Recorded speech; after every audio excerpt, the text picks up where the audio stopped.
안녕하세요. 오늘 우리가 함께 살펴볼 내용은 인공지능, 특히 챗 GPT 같은 대화형 AI가 우리의 정신건강, 그중에서도 시니어 세대의 정신건강에 미칠 수 있는 영향입니다. 케어유 뉴스 김영래 편집장님이 매일 아침 전해주시는 그 지혜 칼럼, 그걸 바탕으로 좀 깊이 들어가 볼까 하는데요. 네, 아주 시의적절한 주제인 것 같습니다. 그렇죠. 이 칼럼이 AI 유발 정신병이라는 좀 강한 용어까지 쓰면서 경각심을 일깨우고 있거든요.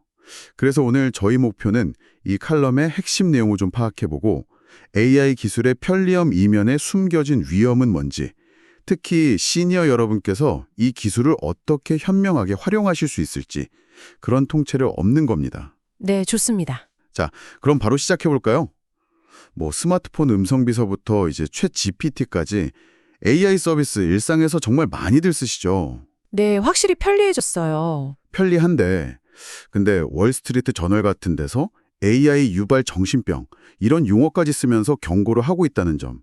칼럼이 이 부분을 딱 짚고 있어요.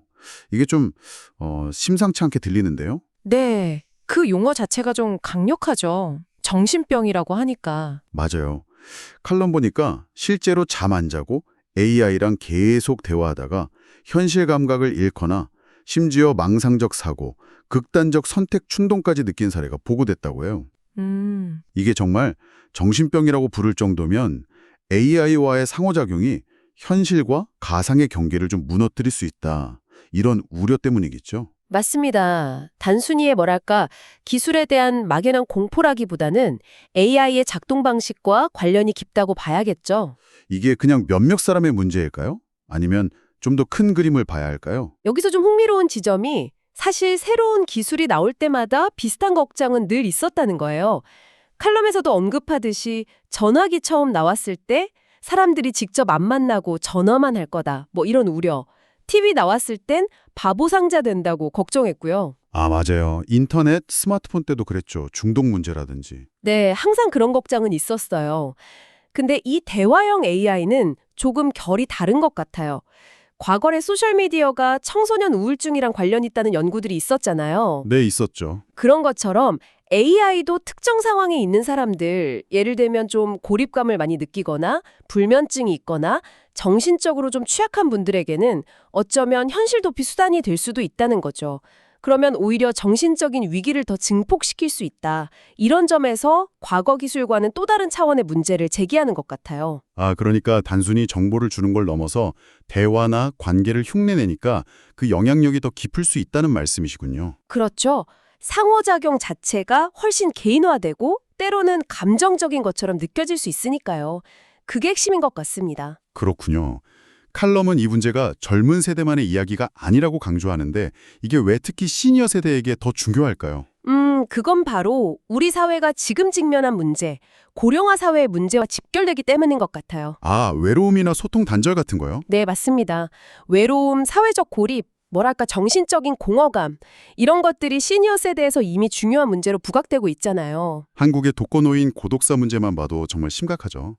어쩌면 김영래 편집장님이 매일 아침 칼럼을 쓰시는 이유도 이런 현실과 좀 다 있지 않을까 싶기도 하고요. 그럴 수 있겠네요. 물론 AI가 긍정적인 역할도 할 수 있어요. 외로운 분들께 대화 상대가 되어주거나 건강정보나 금융정보 같은 거 쉽게 알려주는 역할도 기대할 수 있죠. 네, 그런 기대도 분명히 있죠. 하지만 위험 요소도 분명히 있다는 겁니다. 칼럼이 경고하는 것처럼요. 예를 들어서 시니어분이 밤에 잠이 안 와서 AI랑 계속 대화를 나누신다고 생각해 보세요. 외로우니까 그럴 수 있을 것 같아요. 처음엔 위로가 될지 몰라도 이게 습관이 되면 만성적인 수면 부족으로 이어질 수 있겠죠. 수면 부족은 정말 건강에 안 좋잖아요. 그럼요. 인지 기능도 떨어지고 감정 조절도 힘들어지고 불안이나 우울 증상이 심해질 수도 있고요. 근데 여기에 더해서 만약 AI와의 대화 내용이 좀 비현실적이거나 망상적인 사고를 부추긴다면 아, 그러면 단순한 기술 오용을 넘어서는 거네요. 그렇죠. 심각한 건강 위협이 될 수 있다는 거죠. 여기서 핵심 질문은 이거예요. AI가 과연 사용자의 정신적인 위험 신호를 얼마나 잘 알아챌 수 있느냐? 아, 나 너무 힘들다, 뭐 이런 신호요? 네, 그런 신호를 보냈을 때 AI가 이걸 위험으로 인지하고 그냥 검색 결과만 보여주는 게 아니라 뭐랄까 실질적인 도움? 예를 들면 전문 기반 연결이나 주변에 알리는 거 이런 걸 할 수 있냐는 거죠. 현재 기술로는 좀 어렵지 않을까요? 아직은 부족한 부분이 많다고 봐야죠. 오히려 피상적인 위로나 잘못된 정보로 상황을 더 안 좋게 만들 가능성도 있고요. 특히 고령 사회로 갈수록 이 문제는 정말 중요해질 겁니다. AI가 사용자의 진짜 속마음이나 위기 상황을 제대로 파악하기 어렵다는 거군요. 그게 위험 요소네요. 네, 그게 아주 핵심적인 부분입니다. 다행히 칼럼 보니까 오픈 AI 같은 개발사들도 이 문제의 심각성은 아는 것 같아요. 사용자가 자살 충동 같은 위기 신호를 보내면 자동으로 도움 요청 연락처를 안내하거나 전문가 상담을 권유하는 기능을 추가하겠다고 밝혔다고 하더라고요. 네, 그건 분명히 진전이죠. 기업들이 윤리적인 책임감을 가지고 안전장치를 만들려고 노력하는 건 좋은 현상입니다. 그렇죠. 하지만 칼럼은 거기서 멈추지 않아요. 그것만으로는 부족하다 이렇게 날카롭게 지적합니다. 아, 왜죠? 과거 소셜미디어 사례를 보면 좀 명확해져요. 페이스북이나 인스타그램 같은 것들이 청소년 정신건강에 안 좋은 영향을 미친다는 이야기 정말 많았잖아요. 네, 우울증이나 외모 비교 문제 같은 거요. 그렇죠. 그런 문제가 계속 제기됐는데도 기업들의 실질적인 대응은 사실 좀 늦었거든요. 내부적으로는 문제를 알고 있었으면서도 이윤 때문에 이걸 좀 숨기거나 축소했다 이런 비판도 있었고요. 아, 그랬었죠. 결국 외부 압력, 규제 논의나 소송까지 가고 나서야 마지못해 안전 기능들을 좀 넣었지만 여전히 부족하다는 비판이 많아요. 그럼 AI 분야에서도 비슷한 일이 반복될 수 있다. 이런 걱정이군요. 네, 바로 그겁니다. 기술 개발 속도는 엄청나게 빠른데 윤리적, 사회적 논의나 제도 마련은 그걸 따라가지 못하고 있어요. 기업의 자율적인 노력에만 맡기기에는 AI의 영향력이 너무 크다는 거죠. 하긴 그렇겠네요. 사회 전체에 영향을 미치니까. 그래서 기술 기업들이 더 적극적으로 사회적 책임을 다해야 하고 동시에 정보 차원에서도 선제적으로 가이드라인을 만들거나 규제를 마련하는 게 필수적이다. 이게 칼럼의 주장이에요. 단순히 기능 몇 개 추가하는 수준이 아니라 아예 설계 단계부터 안전성, 윤리성을 고려하고 문제가 생겼을 때 투명하게 정보를 공개하고 책임을 명확히 하는 시스템, 이런 게 필요하다는 거죠. 아, 소셜미디어의 교훈을 잊지 말아야 한다는 거네요. 기업 자율에만 맡길 게 아니라 사회 전체의 고민과 제도가 필요하다. 네, 정확합니다. 그럼 그런 큰 변화를 기다리는 동안 지금 당장 우리 시니어 여러분들은 AI를 어떻게 대해야 할까요? 칼럼에서 4가지 구체적인 지침을 제시하는데 이게 정말 실질적인 도움이 될 것 같아요. 네, 그 부분이 중요하죠. 첫 번째가 AI를 인간관계의 대체물로 여기지 말라는 거. 이게 근데 좀 어려울 수도 있을 것 같아요. AI가 워낙 말을 잘하니까요. 맞아요. 특히 외로움을 느끼실 때는 언제든 내 말 들어주고 반응해주니까 정서적으로 의지하게 되기 쉽거든요. 하지만 꼭 기억해야 할 건 AI는 공감을 흉내낼 뿐이라는 거예요. 진정한 감정 교류나 이해를 주는 게 아니라는 거죠. 그냥 학습된 패턴인 거군요. 그렇죠. 방대한 데이터를 학습해서 패턴을 따라하는 거지 나의 고유한 감정이나 상황을 진심으로 이해하는 존재가 아니에요. 이걸 명확히 아는 게 중요합니다. 인간관계에서 얻는 깊은 유대감, 정서적 만족감, 이걸 AI에게 기대하면 안 되는 거죠. AI는 도구일 뿐 친구나 가족은 아니다. 이걸 계속 생각해야겠네요. 두 번째는 사용 시간에 제한을 두는 것. 특히 밤늦게 쓰지 말라는 건데요. 이건 아까 말씀하신 수면 문제랑 바로 연결되겠네요. 네, 그렇습니다. 단순히 잠을 좀 덜 자는 문제가 아니에요. 밤늦게까지 화면 보는 것 자체가 멜라토닌 분비를 억제해서 잠들기 어렵게 만들고요. 게다가 AI랑 대화하는 건 그냥 영상 보는 거랑 다르잖아요. 능동적으로 생각하고 감정적으로 반응해야 하니까 뇌가 계속 깨어있게 돼요. 아, 그래서 잠의 질이 더 나빠질 수 있군요. 그렇죠. 잠의 질이 떨어지고 부족해지면 다음날 집중력, 판단력 떨어지는 건 물론이고 아까 칼럼에서 경고했듯이 불안이나 우울감이 커지고 심하면 현실 왜곡이나 망상적 사고로 이어질 위험도 높아지는 거예요. 그러면 의식적으로 좀 노력을 해야겠네요. 자기 전엔 안 쓰도록. 네, 잠자리에 들기 최소 한두 시간 전에는 AI 사용을 멈추고 책을 읽거나 명상을 하거나 좀 차분한 활동으로 전환하는 게 필요합니다. 밤샘 AI 대화가 정신건강까지 위협할 수 있다니 좀 무섭네요. 세 번째 지침은 우울, 불면, 불안 같은 정신적 어려움이 있다면 AI가 아니라 꼭 전문가 도움을 받으라는 거. 근데 혼자 힘들 때 누구한테 말하고 싶잖아요. 그럴 때 AI가 제일 쉬워 보일 수도 있을 것 같은데요. 그 유혹에 클 수 있다는 건 이해해요. AI는 비난도 안 하고 언제든 들어줄 것 같으니까요. 하지만 이건 정말 위험한 생각입니다. AI는 정신건강 상태를 진단할 수가 없어요. 진단은 당연히 못하죠. 네, 오히려 부정적인 생각이나 감정을 그냥 반복해주거나 너무 일반적인 조언만 해서 문제를 더 악화시킬 수도 있어요. 예를 들어 우울하다고 했는데 AI가 계속 힘내세요 이런 말만 하면 그게 진짜 위로나 해결책이 안 되잖아요. 더 좌절감만 줄 수도 있고요. 아, 그렇겠네요. 상담사가 아니다. 명심해야겠군요. 마지막 네 번째는 AI를 정보 검색이나 일정 관리 같은 보조적 도구로만 활용하라는 것. 이게 주객전도가 되지 말라는 뜻 같네요. 정확합니다. AI는 특정 작업을 효율적으로 하는 데는 정말 유용하죠. 날씨 묵거나 정보 찾거나 일정 정리하거나 이런 건 좋아요. 하지만 모든 판단을 AI에게 맡기거나 AI 제한 없이는 결정 못하는 식으로 너무 의존하면 안 된다는 거죠.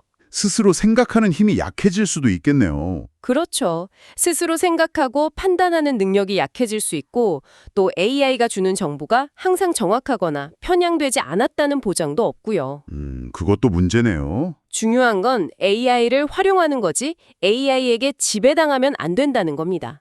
기술을 내가 통제하고 주체적으로 사용한다. 이 태도를 유지하는 게 핵심이에요. 네 가지 지침 모두 들어보니까 결국 AI와 건강한 거리 두기, 그리고 주체적인 사용, 이걸 강조하는 거네요. 네, 맞습니다. 칼럼에서는 앞으로 GPT-5처럼 더 정교한 AI가 나올 거고 사용자의 위험 신호, 수면 부족이나 극단적 발언 같은 걸 더 잘 감지하는 기능도 포함될 거라고 전망하더라고요. 기술이 발전해서 문제를 좀 해결해 줄 수도 있지 않을까, 이런 기대도 살짝 드는데요. 기술 발전이 도움이 될 수는 있어요.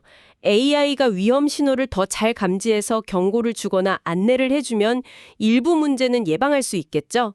하지만 칼럼의 핵심 메시지는 아무리 기술이 발전해도 결국 제일 중요한 건 그걸 사용하는 사람의 태도와 우리 사회의 시스템이라는 거예요. 아, 기술 만능주의를 경계해야 한다는 거군요. 그렇죠. 기술은 양날의 검과 같아서 그 자체로 좋거나 나쁜 게 아니잖아요. 어떻게 쓰느냐에 따라 약이 될 수도 독이 될 수도 있는 거죠. 예를 들어 AI가 당신 지금 너무 AI에 몰두하고 있어요. 이렇게 경고를 보내도 사용자가 무시해버리면 소용없고요. 하긴 그렇네요. 혹은 경고를 받고 도움을 요청하려고 해도 연결될 사회적 지원 시스템이나 상담 인프라가 부족하면 기술 발전이 무슨 소용이겠어요? 결국 사람과 사회가 중요하다는 거네요. 네. 그래서 이 모든 논의가 우리에게 던지는 질문은 이거예요. 우리는 이 강력한 기술을 어떻게 받아들이고 우리 삶에서 어떤 자리를 내어줄 것인가? 시니어 세대는 정말 대단하신 게 라디오부터 TV, 인터넷, 스마트폰까지 수많은 기술 혁신을 겪으면서 놀라운 적응력을 보여주셨잖아요. 그렇죠. 정말 많은 변화를 겪으셨죠. AI도 또 다른 기술 변화의 물결이겠지만 이번에는 그 편리함 뒤에 숨어있는 정신적, 감정적 영향에 대해서는 이전과는 좀 더 깊은 성찰과 주의가 필요하다. 이게 칼럼의 핵심 주장인 것 같아요. 과거 기술들이 주로 정보 접근 방식이나 소통 도구를 바꿨다면 이 대화형 AI는 우리의 생각, 감정, 관계 맺는 방식 자체에 훨씬 더 깊숙이 들어올 잠재력이 크기 때문이죠. 아, 영향력의 깊이가 다르다는 말씀이시군요. 기술 발전에만 기댈 게 아니라 사용자 스스로 성찰하고 사회적으로도 준비해야 한다. 네. 그래서 칼럼은 기술에 너무 빠져들기보다는 AI와 의식적으로 건강한 거리를 유지하고 오히려 이 기회에 진짜 인간적인 소통, 따뜻한 공동체의 가치를 더 강화하는 것이 현명한 길이라고 제안하는 것 같아요. 매일 아침 김영래 편집장님이 칼럼으로 지혜를 나누시는 것처럼 결국 중요한 건 기술 그 자체가 아니라 사람 사이의 연결과 관심이라는 메시지처럼 들리네요. 네, 바로 그 지점인 것 같습니다. 오늘 우리는 케어여 뉴스 김영래 편집장님의 칼럼을 통해서 대화형 AI가 가져올 수 있는 정신건강상의 위험, 특히 시니어 세대가 주목해야 할 점들과 그 대응 방안에 대해 좀 깊이 이야기를 나눠봤습니다. AI, 분명 편리함을 줄 잠재력은 크지만 그 이면의 위험성, 특히 외로움이나 소통의 어려움을 겪는 분들에게는 예상치 못한 함정이 될 수도 있다는 점을 꼭 기억해야겠습니다. AI 유발 정신병이라는 용어가 좀 자극적이긴 하지만 그 아래 담긴 사회적 맥락과 개인의 취약성을 이해하려는 노력이 필요해 보입니다. 네, 칼럼은 AI와의 건강한 거리두기, 그리고 인간적 소통과 공동체 강화라는 두 가지 큰 방향을 제시했는데요. 여기서 우리가 앞으로 계속 고민해봐야 할 질문이 하나 남는 것 같아요. 어떤 질문일까요? AI가 점점 더 인간의 섬세한 감정이나 복잡한 소통 방식을 정교하게 모방하게 될 미래에 우리는 과연 무엇을 진정한 인간적 연결이라고 정의하고 그 가치를 어떻게 지켜나갈 수 있을까요? AI가 주는 즉각적이고 편리한 상호작용의 유혹 앞에서 시간과 노력이 필요한 실제 인간관계의 깊이와 의미를 우리는 어떻게 선택하고 가꾸어 나가야 할까요? 단순히 편리함과 효율성, 이걸 넘어서 이 강력하고 매혹적인 도구와의 관계를 어떤 기준으로 설정하고 발전시켜 나가야 할지, 이것이 오늘 우리가 함께 나눈 이야기에서 여러분이 한 번쯤 깊이 생각해 볼 마지막 질문이 아닐까 합니다.